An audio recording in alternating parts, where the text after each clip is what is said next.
Selamat malam pemirsa, jelang Kongres Luar Biasa PSSI yang akan digelar 16 Februari mendatang, harapan pembenahan sepak bola nasional hadir melalui calon ketua umum PSSI. Erick Thohir dan Lanyala Mataliti siap bertarung demi memperebutkan kursi Ketua Umum Persatuan Sepak Bola Seluruh Indonesia atau PSSI. Saya Aryo Ardi, malam ini akan bersama Anda dalam acara MNC News Prime.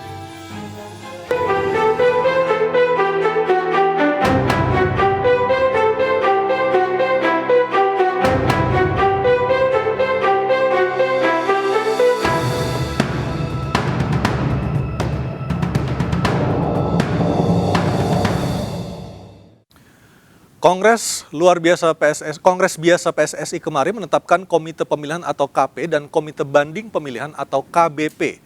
KP dan KBP bertugas menyiapkan Kongres Luar Biasa pada 16 Februari mendatang untuk memilih Ketua Umum PSSI yang baru.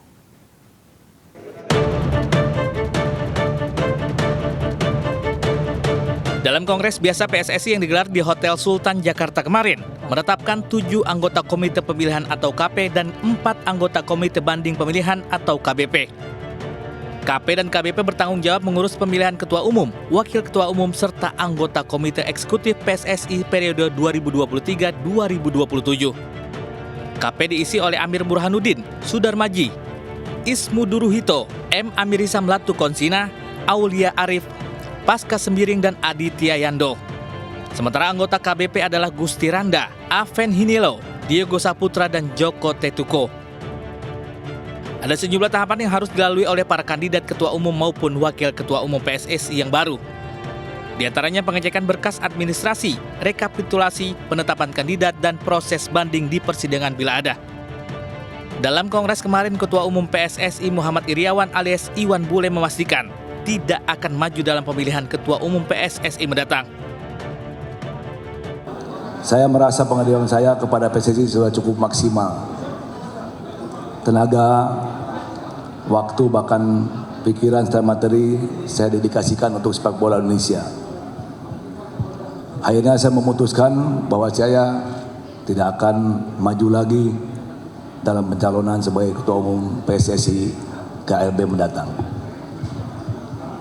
Tapi saya tetap akan mengawal sisa tugas saya sampai dengan KLB untuk proses KLB dapat terlaksana dengan kondisi aman, nyaman, dan lancar. Terima kasih teman-teman media atas dedikasi dan dukungan kepada saya selama saya menjadi Ketua Umum PSSI, dan jangan lelah terus untuk memajukan sepak bola Indonesia yang kita cintai dan kita banggakan. Terima kasih. Hingga kini sejumlah nama besar sudah mendaftar sebagai Ketua Umum dan Wakil Ketua Umum PSSI. Di antaranya adalah Menteri BUMN Erick Thohir yang menyerahkan berkas pencalonan sebagai Ketua Umum PSSI kemarin. Sebelumnya pada Jumat 13 Januari 2023, Ketua DPD RI Lanyala Mataliti juga mendaftarkan diri sebagai calon Ketua Umum PSSI. Sementara hari ini anggota DPR RI Andre Rosiade mendaftar sebagai calon Wakil Ketua Umum PSSI. Bursa calon Wakil Ketua Umum PSSI juga diramaikan oleh mantan Sekjen PSSI, Ratu Tisa, yang juga mendaftarkan diri kemarin. Tim Liputan iNews melaporkan. Menteri BUMN Erick Thohir resmi mendaftarkan diri sebagai calon Ketua Umum PSSI. Ia menyerahkan berkas pencalonannya di kantor PSSI dan diantar sejumlah perwakilan klub.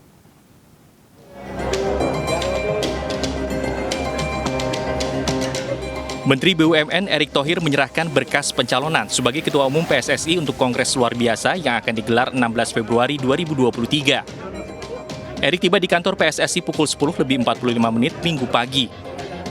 Ia datang bersama para pemilik suara seperti Kaisang Pangarep dari Persis Solo, Raffi Ahmad dari Rans Nusantara FC, hingga Persib Bandung yang diwakili oleh Teddy Cahyono. Sudah banyak teori dalam perbaikan sepak bola Indonesia. Betul nggak? Banyak teori, banyak konsep.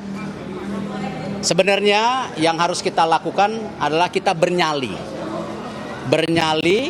untuk sepak bola yang bersih dan juga sepak bola yang berprestasi. Itu yang terpenting gitu.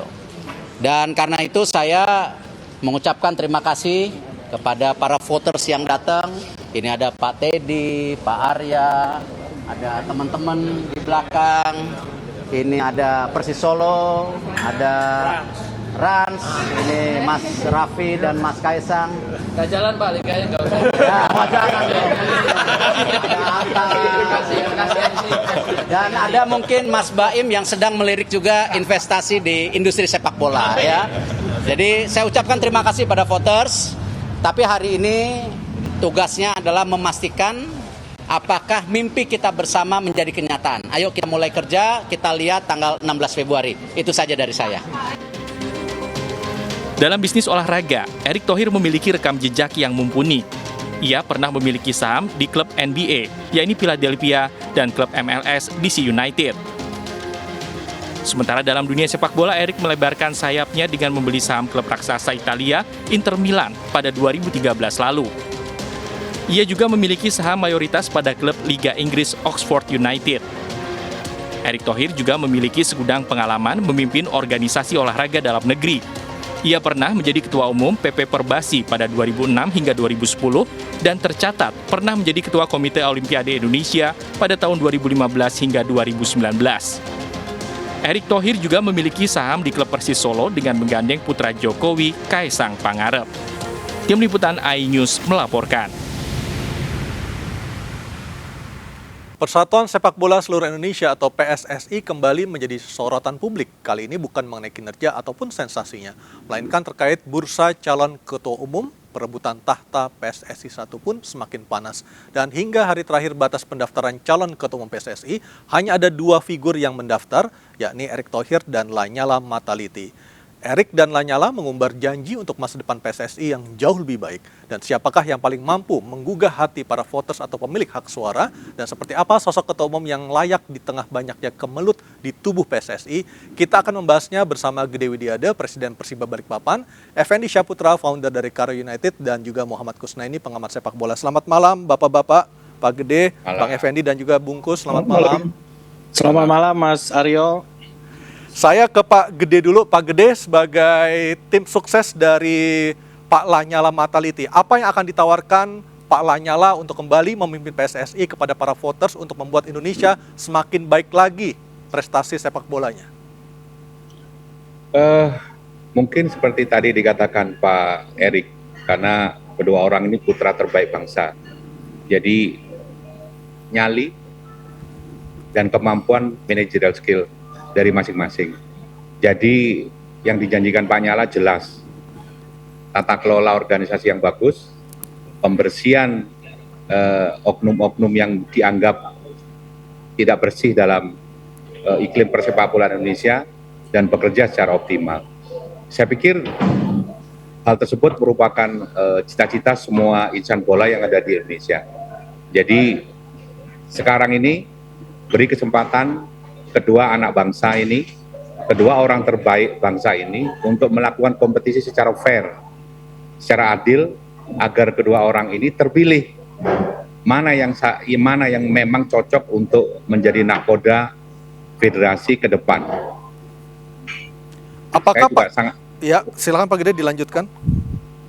Saya juga sangat berharap ya agar apa yang saya sampaikan ini juga merupakan keinginan masyarakat, juga federasi, karena federasi harus mempunyai keberpihakan terhadap kedua anak bangsa, kedua orang terbaik bangsa ini untuk menentukan kemampuan untuk meyakinkan masyarakat, para voter, agar bisa menjadi nakoda sebuah organisasi yang menurut saya sangat besar di Indonesia dan mempunyai follower yang sangat-sangat besar, bukan hanya di Indonesia tapi di dunia.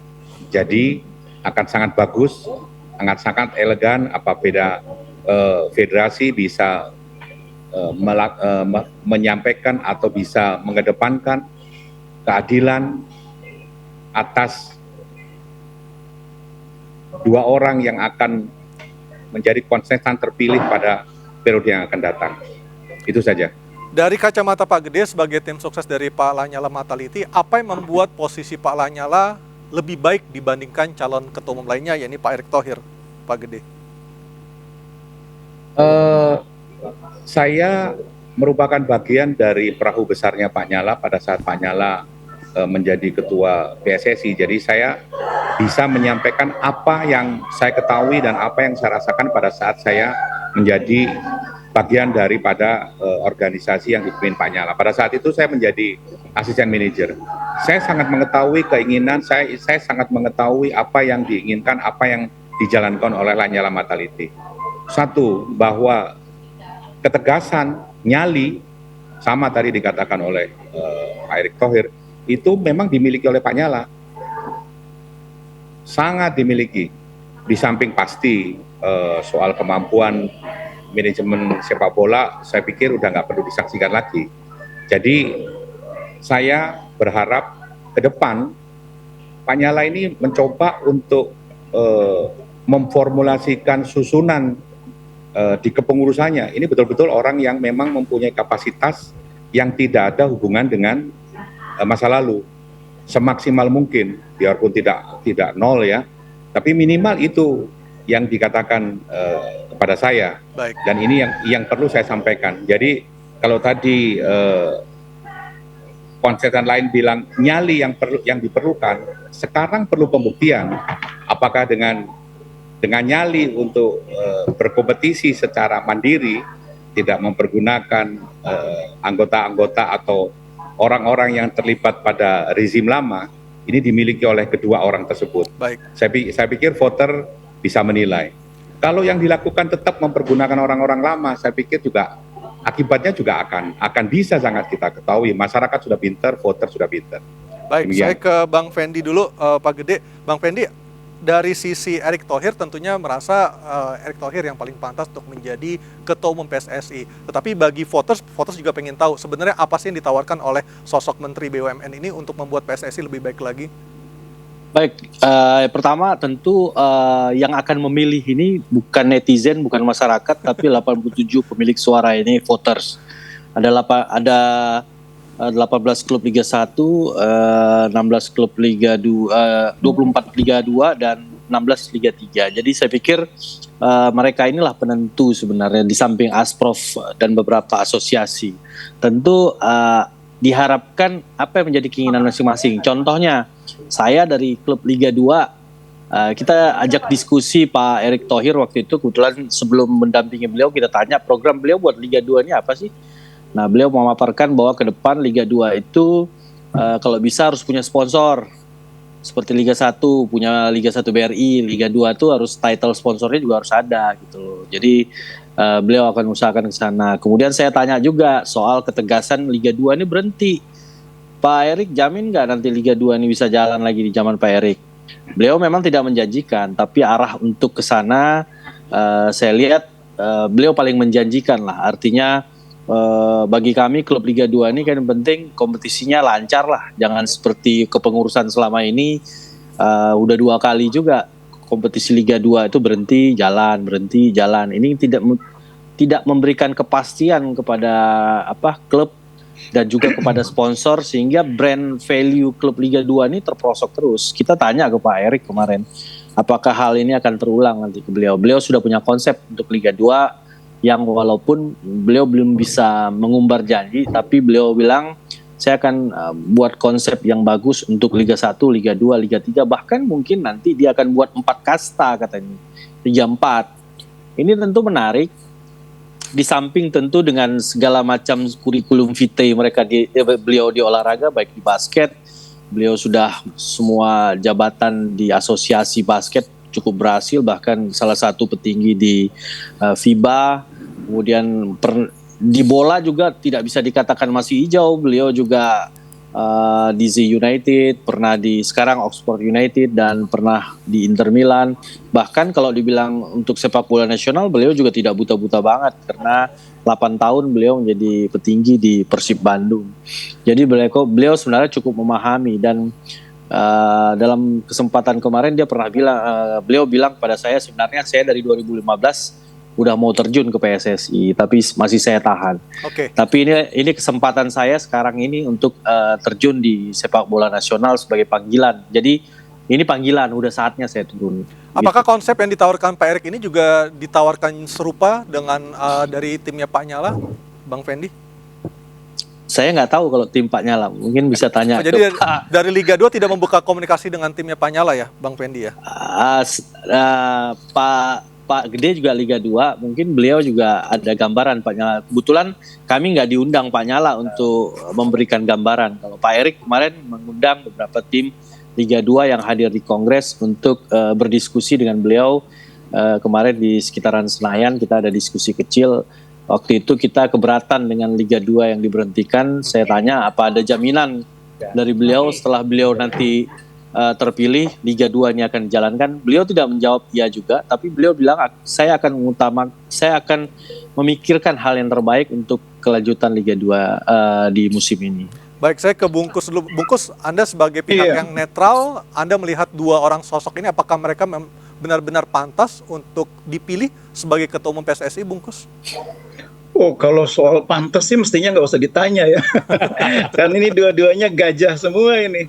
Bahwa seorang ketua DPD ini loh salah satu lembaga tinggi negara loh. Mau terjun, bahwa seorang Menteri BUMN, Pak Erik yang sudah punya reputasi internasional mau terjun, itu menggambarkan betapa seksinya sepak bola Indonesia.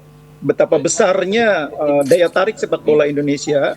Karena itu memang dibutuhkan figur ketua umum yang betul-betul punya kualitas luar biasa.